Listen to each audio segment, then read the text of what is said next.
एक बेटी की कुर्बानी। 6 महीने मायके में रहने के बाद आज बेटी ससुराल जा रही थी। पिछले हफ्ते पिता ने कहा था, हम बूढ़े हो गए हैं, अब तुम्हारी लड़ाई नहीं लड़ सकते।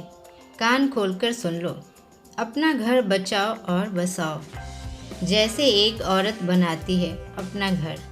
बेटी ने पिता की यह चेतावनी भी वैसे ही मान ली थी जैसे उसने हर चेतावनियाँ सीखते समझते हुए लड़कपन से जवानी तक मानी।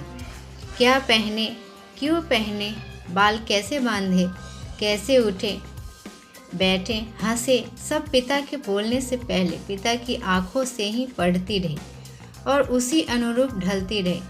आज पिता को कहकर बताना पड़ा। इसका मतलब यह आज तक की सबसे बड़ी चेतावनी है। वह नजरें झुकाए धीमी रंधी आवाज में इतना ही बोल पाई, जी पापा। माँ ने बेटी की आंखों में झांका, वहाँ शून्य था। एक ही क्षण में बेटी कितनी सहजता से भाव बदल गई।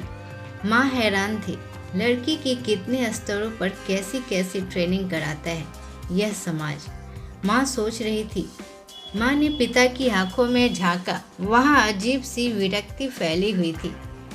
माँ का कलेजा अंदर से फटना चाह रहा था। एक औरत कैसे बनाती है घर, ये मुझसे पूछो। उसकी यातना, बलिदान और गुलामी के लिए बेटी को मनाना है, माँ सोचती रही। सुबह पिता दामाद जी से बात कर रहे थे।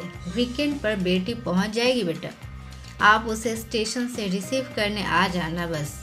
हम आपको ज़्यादा कष्ट नहीं देना चाहते। हम जानते हैं आप काम में ज़्यादा व्यस्त रहते हैं, इसीलिए इसी वीकेंड पर भेज रहे हैं। बेटी ने दामाद से बात करके पिता के कांपते हाथ देखे तो अंदर से रो पड़ी। पिता आज उसे छोड़ने स्टेशन तक नहीं आ सके। घर से ही जरूरी नसीहतें देकर उसे विदा किया। भाई और माँ स्टेशन तक छोड़ने आए। ट्रेन आने तक माँ खुद को संभाल कर खड़ी रही, इधर उधर की बातें करती रही, बेटी को समझाती रही और खुद को भी कि इसे आखिर मैं क्या समझा रही हूँ।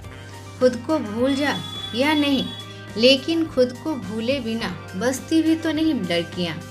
उसने मजबूरी का ठंडा लंबा सांस लिया।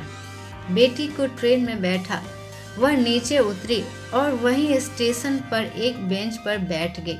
वह बेटे के सामने रोना नहीं चाहती थी, लेकिन बरबस फूट पड़ी। रुलाई को वह रोक नहीं सकी। बेटी ने माँ को खिड़की में से देखा। ट्रेन चल पड़ी थी।